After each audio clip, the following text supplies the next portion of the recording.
ಹರಿದು ಹಂಚಿ ಹೋಗಿದ್ದ ಕನ್ನಡ ನಾಡನ್ನು, ಕನ್ನಡ ಭಾಷೆಯನ್ನು ಒಂದುಗೂಡಿಸಲು ಅದೆಷ್ಟು ಜೀವಗಳು ಶ್ರಮಪಟ್ಟು, ಅದೆಷ್ಟು ಹೋರಾಟಗಾರರು ತಮ್ಮ ಆತ್ಮವನ್ನು ಅರ್ಪಿಸಿದರು, ತಮ್ಮ ಪ್ರಾಣವನ್ನು ಅರ್ಪಿಸಿದರು. ಇವೆಲ್ಲದರ ಫಲವಾಗಿ ವಿವಿಧ ವಿಭಾಗಗಳಲ್ಲಿ ಹಂಚಿ ಹೋಗಿದ್ದಂಥ ಕನ್ನಡ ಇವತ್ತು ಅಖಂಡ ಕರ್ನಾಟಕವಾಗಿ ನಮ್ಮ ಮುಂದಿದೆ. ನಮಸ್ಕಾರ ಸ್ನೇಹಿತರೆ, ನಾನು ನಿಮ್ಮ ಅಮ್ಮಿನತ್ತಾರ್. ನಾವು ಕರ್ನಾಟಕ ಏಕೀಕರಣ ಚಳವಳಿ ಬಗ್ಗೆ ಮಾತಾಡ್ತಾ ಇದ್ದೀವಿ. ನಿನ್ನೆಯ ಮುಂದುವರೆದ ಭಾಗವಾಗಿ ನಾನು ಇವತ್ತು ಈ ಒಂದು ಎಪಿಸೋಡಲ್ಲಿ ಕನ್ನಡ ನಾಡಿನ ಏಕೀಕರಣ ಚಳವಳಿಯಲ್ಲಿ ವಿವಿಧ ಸಂಸ್ಥೆಗಳು ಮತ್ತು ಪತ್ರಿಕೆಗಳು ವಹಿಸಿರುವಂಥ ಒಂದು ಪಾತ್ರವನ್ನು ತಿಳಿದುಕೊಳ್ಳೋಣ. 1858ರಿಂದ 1947ರವರೆಗಿನ ಕರ್ನಾಟಕದ ಏಕೀಕರಣ ಸ್ವತಂತ್ರ ಪೂರ್ವ ಚಳವಳಿಯ ಬಗ್ಗೆ ನಾವು ಚರ್ಚೆ ಮಾಡೋಣ. ಪುಣೆ ಶಿಕ್ಷಣ ಕೇಂದ್ರವಾಗಿತ್ತು, ಮರಾಠಿ ಮನೆ ಮಾತಾಗಿತ್ತು, ಕನ್ನಡ ಎಲ್ಲೋ ಹೋಗಿತ್ತು. ಡೆಪ್ಯೂಟಿ ಚನ್ನಬಸಪ್ಪನವರು ಡೆಪ್ಯೂಟಿ ಎಜುಕೇಷನ್ ಇನ್ಸ್ಪೆಕ್ಟರ್ ಆಗಿ 1858ರಲ್ಲಿ ಧಾರವಾಡಕ್ಕೆ ಬರ್ತಾರೆ. ಧಾರವಾಡಕ್ಕೆ ಬಂದ ದಿನವೇ ಅವರು ಕರ್ನಾಟಕ ಏಕೀಕರಣ ಚಳವಳಿಯನ್ನು ಆರಂಭ ಮಾಡ್ತಾರೆ. 1875ರಲ್ಲಿ ಶಿಕ್ಷಕ ತರಬೇತಿ ಕೇಂದ್ರವನ್ನು ಸ್ಥಾಪನೆ ಮಾಡ್ತಾರೆ. ಪರೀಕ್ಷಾ ದೃಷ್ಟಿಯಿಂದ ತಮಗೆಲ್ಲರಿಗೂ ಗೊತ್ತಿರಬೇಕು, 1875ರಲ್ಲಿ ಧಾರವಾಡದಲ್ಲಿ ಪ್ರಪ್ರಥಮವಾಗಿ ಶಿಕ್ಷಕ ತರಬೇತಿ ಕೇಂದ್ರವನ್ನು ಯಾರು ಆರಂಭಿಸಿದರು ಅಂದರೆ ಡೆಪ್ಯೂಟಿ ಚನ್ನಬಸಪ್ಪನವರು ಅಂಥೇಳಿ. ಇದರಲ್ಲಿ 1875ರಲ್ಲಿ ಆರಂಭಿಸಿದಂತಹ ಶಿಕ್ಷಕ ತರಬೇತಿ ಕೇಂದ್ರಕ್ಕೆ ಪ್ರಾಂಶುಪಾಲರಾಗಿ ವೆಂಕಟ ರಂಗೋಕಟ್ಟಿಯವರಿದ್ದರು, ರೊದ್ದ ಶ್ರೀನಿವಾಸರಾಯ ಇದ್ದರು, ಚುರುಮರಿ ಗಂಗಾಧರರಾಯ ಇದ್ದರು, ಕಿತ್ತೂರು ಶಾಂತದೇವರಾಯ ಇದ್ದರು. ಇವೆಲ್ಲರ ಫಲವಾಗಿ ಶಿಕ್ಷಕರ ತರಬೇತಿ ಕೇಂದ್ರ ಆರಂಭವಾಯಿತು. 1858ರಲ್ಲಿ ಜಾನ್ ಬ್ರೈಟ್ ಎಂಬಂತಹ ಅಧಿಕಾರಿ ಸಂಸತ್ತಿನಲ್ಲಿ ಭಾಷಾವಾರು ಪ್ರಾಂತ್ಯಗಳ ಆಧಾರದ ಮೇಲೆ ರಾಜ್ಯಗಳು ರಚನೆಯಾಗಬೇಕು ಅನ್ನುವಂಥ ಒಂದು ಒತ್ತಾಯವನ್ನು ಮಾಡ್ತಾನೆ. ಆದರೆ ಅದು ಫಲ ನೀಡಲಿಲ್ಲ. ಮುಂದೆ WA ರಸಲ್ ಅನ್ನುವಂಥ ಬ್ರಿಟಿಷ್ ಅಧಿಕಾರಿ ಈ ಭಾಗದಲ್ಲಿ ಕನ್ನಡವನ್ನು ಕಟ್ಟುವಂಥ ಕೆಲಸ ಮತ್ತು ಜನರಲ್ಲಿ ಪ್ರೇರಣೆ ಮೂಡಿಸುವಂಥ ಕೆಲಸವನ್ನು ಮಾಡ್ತಾರೆ. ಕರ್ನಾಟಕ ಏಕೀಕರಣ ಚಳವಳಿಯಲ್ಲಿ ಅತಿ ಮುಖ್ಯ ಒಂದು ಪಾತ್ರ ವಹಿಸುವಂಥ ಸಂಸ್ಥೆ ಅಂತಂದರೆ ಕರ್ನಾಟಕ ವಿದ್ಯಾವರ್ಧಕ ಸಂಘ. RH ದೇಶಪಾಂಡೆ ಅಥವಾ ರಾ ದೇಶಪಾಂಡೆ ಅವರು ಇದನ್ನು 1890ರಲ್ಲಿ ಸ್ಥಾಪನೆ ಮಾಡ್ತಾರೆ. ಇದಕ್ಕೆ K ಶಾಮರಾವ್ ಅವರು ಅಧ್ಯಕ್ಷರಾಗ್ತಾರೆ. ಕರ್ನಾಟಕದ ಏಕೀಕರಣ ಭಾಷೆಯನ್ನು ಕಟ್ಟುವಂಥದ್ದು, ನೆಲ ನುಡಿಯನ್ನು ಗೌರವಿಸುವಂಥದ್ದು, ಕನ್ನಡಿಗರಲ್ಲಿ ಐಕ್ಯತೆಯನ್ನು ಮೂಡಿಸುವಂಥದ್ದು, ಪುಸ್ತಕಗಳ ಪ್ರಕಟಣೆ, ಇಂಥ ಎಲ್ಲ ಬಹಳ ಅದ್ಭುತವಾದಂಥ ಕೆಲಸವನ್ನು ಈ ಸಂಸ್ಥೆ ಮಾಡುವಂಥ ಉದ್ದೇಶವನ್ನು ಹೊಂದಿರುತ್ತೆ. ಇದರಲ್ಲಿ ಬೆನಗಲ್ ಶಾಮರಾಯರು ಇರ್ತಾರೆ. ಕನ್ನಡದ ಕುಲಪುರೋಹಿತ ಆಲೂರು ವೆಂಕಟರಾಯರು ಕೂಡ ತುಂಬ ಮಹತ್ವದ ಕೆಲಸವನ್ನು ಈ ಸಂಸ್ಥೆಯಲ್ಲಿ ಮಾಡ್ತಾರೆ. ಕರ್ನಾಟಕ ವಿದ್ಯಾವರ್ಧಕ ಸಂಘದಿಂದ ವಾಗ್ಭೂಷಣ ಅನ್ನುವಂಥ ಲೇಖನಗಳ ಸಂಗ್ರಹ ಪ್ರಕಟವಾಗುತ್ತೆ. ಬೆನಗಲ್ ರಾಮರಾಯವರು ಸುವಾಸಿನಿ ಎನ್ನುವಂಥ ಮಾಸಿಕ ಪತ್ರಿಕೆಯನ್ನು ಆರಂಭಿಸ್ತಾರೆ.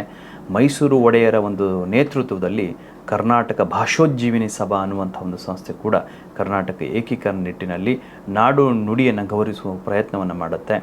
ಜಸ್ಟಿಸ್ ಸಟ್ಲೂರವರು 1903ರಲ್ಲಿ ಮಾಡಿರುವಂಥ ಕರ್ನಾಟಕ ಏಕೀಕರಣದ ಭಾಷಣ ಬಹಳಷ್ಟು ಪ್ರಭಾವ ಬೀರುತ್ತೆ. 1903ರ ಈ ಭಾಷಣ ತುಂಬ ಮಹತ್ವವಂಥದ್ದು.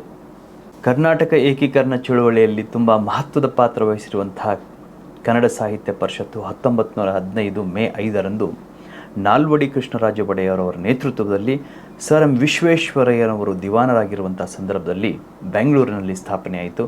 ಕನ್ನಡಿಗರ ಧ್ಯೇಯೋದ್ದೇಶಗಳನ್ನು ಎತ್ತಿ ಹಿಡಿಯುವಂಥ, ನಾಡು ನುಡಿ ನೆಲವನ್ನು ಗೌರವಿಸುವಂಥ ಉದ್ದೇಶವನ್ನು ಹೊಂದಿರುವಂಥ ಈ ಸಂಸ್ಥೆ ಕನ್ನಡ ನುಡಿ ಅನ್ನುವಂಥ ಒಂದು ಪತ್ರಿಕೆಯನ್ನು ಹೊರತರ್ತಾ ಇತ್ತು. ತುಂಬ ಅದ್ಭುತವಾದಂಥ ಸಾಹಿತ್ಯ ಪರಿಷತ್ತಿನ ಮೊದಲ ಅಧಿವೇಶನ ಬೆಂಗಳೂರಲ್ಲಿ ನಡೀತು. ಆಲೂರು ವೆಂಕಟರಾಯರು, ಪಗು ಹಳಕಟ್ಟಿ, ಮುದ್ದುವೀಡು ಕೃಷ್ಣರಾಯರು, ಬೆನಗಲ್ ರಾಮರಾಯರು, ಮುಂತಾದಂತಹ ದೊಡ್ಡ ಸಾಹಿತಿಗಳು, ಪ್ರಮುಖ ವ್ಯಕ್ತಿಗಳು ಇದರಲ್ಲಿ ಭಾಗವಹಿಸಿದರು.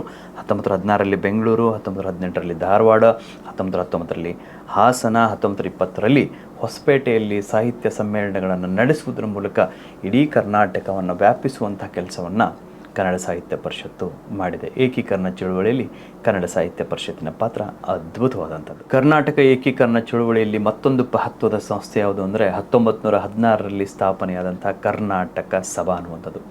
ಕರ್ನಾಟಕ ಸಭಾವನ್ನು ಗದಿಗೆರೆಯ ಹೊನ್ನಪೂರು ಮಠ್, ಆಲೂರು ವೆಂಕಟರಾಯರು, ಮುದವಿಡ ಕೃಷ್ಣರಾಯರು, ಕಡಪ ರಾಘವೇಂದ್ರರು ಇವರೆಲ್ಲರೂ ಕೂಡಿ ಸ್ಥಾಪನೆ ಮಾಡ್ತಾರೆ. ಇದರ ಮುಖ್ಯ ಉದ್ದೇಶ ಏಕೀಕರಣ ಆಗಿತ್ತು. ಕಡಪ ರಾಘವೇಂದ್ರ ಇದರ ಕಾರ್ಯಾಧ್ಯಕ್ಷರಾಗಿದ್ದರು. ಕರ್ನಾಟಕ ಸಭಾ 1918ರಲ್ಲಿ ಇಂಡಿಯನ್ ನ್ಯಾಷನಲ್ ಕಾಂಗ್ರೆಸ್ಗೆ ಸಪೋರ್ಟ್ ಮಾಡ್ತಾರೆ. ಇನ್ನು ಮುಖ್ಯವಾಗಿ ಗಮನಿಸಬೇಕಾಗಿರುವುದು NS ಹರ್ಡಿಕರ್ರು ಈ ಕರ್ನಾಟಕ ಸಭಾದ ಮೂಲಕ ಪತ್ರ ಚಳುವಳಿಯನ್ನು ಏಕೀಕರಣಕ್ಕಾಗಿ ಬಳಸ್ತಾರೆ. ಕರ್ನಾಟಕದ ಏಕೀಕರಣಗಳಲ್ಲಿ ಪತ್ರಿಕೆಗಳು ವಹಿಸಿರುವಂಥ ಪಾತ್ರ, ಭಾಷೆಯ ಅಭಿಮಾನ ಹೇಳುತ್ತಿರೋದು. ಕರ್ನಾಟಕದ ಎಲ್ಲ ಜಿಲ್ಲೆಗಳಿಂದ ಪತ್ರಿಕೆಗಳು ಹೊರಬಂದವು. ಮುಖ್ಯವಾಗಿ ಗಮನಿಸಬೇಕಾಗಿರುವಂಥದ್ದು ಜಯ ಕರ್ನಾಟಕ ಈ ಪತ್ರಿಕೆ ಧಾರವಾಡದಿಂದ ಬಂತು. ಸಂಯುಕ್ತ ಕರ್ನಾಟಕ ನಿಮ್ಮೆಲ್ರಿಗೂ ಗೊತ್ತು, ನಮ್ಮೆಲ್ರಿಗೂ ಗೊತ್ತು, ಈಗಲೂ ಕೂಡ ಓದ್ತಾ ಇದ್ದೀವಿ. ಇದು ಹುಬ್ಳಿಯಿಂದ ಬಂತು.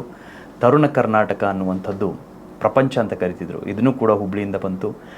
ಬಿಜಾಪುರದಿಂದ ವಾಗ್ಭೂಷಣ, ನವ ಕರ್ನಾಟಕ ಮತ್ತು ಕರ್ನಾಟಕ ವೈಭವ ಅನ್ನುವಂಥ ಪತ್ರಿಕೆಗಳು ಬಂದು.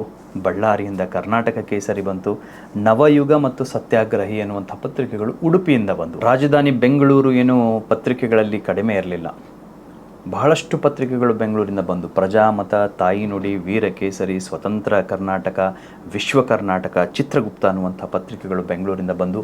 ಮೈಸೂರಿನಿಂದ ಸಾಧ್ವಿ ಮತ್ತು ದಿ ಸ್ಟಾರ್ ಮತ್ತು ಪ್ರಬುದ್ಧ ಕರ್ನಾಟಕ ಅನ್ನುವಂಥ ಪತ್ರಿಕೆಗಳು ಬಂದವು. ಬೆಂಗಳೂರಿಂದ ರಾಷ್ಟ್ರಬಂಧು, ಸ್ವದೇಶಾಭಿಮಾನ ಮತ್ತು ನವಭಾರತ ಅನ್ನುವಂಥ ಪತ್ರಿಕೆ ಬಂದರೆ ಬಾಗಲಕೋಟೆಯಿಂದ ಕನ್ನಡಿಗ ಬಂತು. ಹೈದರಾಬಾದ್ ಕರ್ನಾಟಕದಲ್ಲಿ ಹೆಸರೇ ಸೂಚಿಸುವಂತೆ ಹೈದರಾಬಾದ್ ಕರ್ನಾಟಕ ಸಮಾಚಾರ ಮತ್ತು ಸಾಧನ ಅನ್ನುವಂಥ ಪತ್ರಿಕೆಗಳು ಬಂದು. ಮಡಿಕೇರಿಯಿಂದ ಕೊಡಗು ಅನ್ನುವಂಥ ಪತ್ರಿಕೆ ಬಂದರೆ ಕುಮಟಾದಿಂದ ಕೆನಡಾ ವೃತ್ತ ಮತ್ತು ಕೆನಡಾ ಧುರಿನ ಅನ್ನುವಂಥ ಪತ್ರಿಕೆಗಳು ಬಂದವು. ಅಂಕಲಗಿಯಿಂದ ಕರ್ನಾಟಕ ಪುತ್ರ ಅನ್ನುವಂಥ ಪತ್ರಿಕೆ ಬಂತು. ತಮ್ಮೆಲ್ಲರಿಗೂ ಗೊತ್ತಿರುವ ಹಾಗೆ ಮಂಗಳೂರು ಸಮಾಚಾರ ಕನ್ನಡದ ಮೊಟ್ಟ ಮೊದಲ ಪತ್ರಿಕೆ. ಇದನ್ನು ಹರ್ಮನ್ ಮೋಗ್ಲಿಂಗ್ ಅವರು ಸಂಪಾದನೆ ಮಾಡಿದರು. ಕರ್ನಾಟಕದ ಪತ್ರಿಕೋದ್ಯಮದ ಜನಕ ಅಂತ ಹರ್ಮನ್ ಮೋಗ್ಲಿಂಗ್ ಅವರು ಕರೀತಾರೆ. 1843ರಲ್ಲಿ ಹರ್ಮನ್ ಮೋಗ್ಲಿಂಗ್ ಅವರು ತಂದಂತಹ ಮಂಗಳೂರು ಸಮಾಚಾರ ಕರ್ನಾಟಕದ ಮೊದಲ ಪತ್ರಿಕೆ ಅಂತ ನಾವು ಕರಿತೀವಿ. ಇದರ ಜೊತೆಗೆ ಕರ್ಮವೀರ, ರಾಜಬಂಧು, ಈ ಥರದ ವಿಭಿನ್ನ ಪತ್ರಿಕೆಗಳು ದೇಶದ ರಾಜ್ಯದ ಮೂಲೆ ಮೂಲೆಯಿಂದ ಬಂದು ಕನ್ನಡಿಗರಲ್ಲಿ ಭಾಷೆಯ ಬಗ್ಗೆ ಸ್ವಾಭಿಮಾನವನ್ನು, ನಾಡಿನ ಬಗ್ಗೆ ಗೌರವವನ್ನು ಹುಟ್ಟಿಸುವಂಥ ಕೆಲಸ ಮಾಡಿದ್ದು. ಹೀಗಾಗಿ ಕರ್ನಾಟಕ ಏಕೀಕರಣ ಚಳವಳಿ ಮುಂದುವರಿಯಿತು. ಮತ್ತಷ್ಟು ಘಟನೆಗಳು ಏನಾದವು ಅನ್ನುವಂಥದ್ದನ್ನು ನಾವು ಮುಂದಿನ ವಿಡಿಯೋದಲ್ಲಿ ನೋಡೋಣ.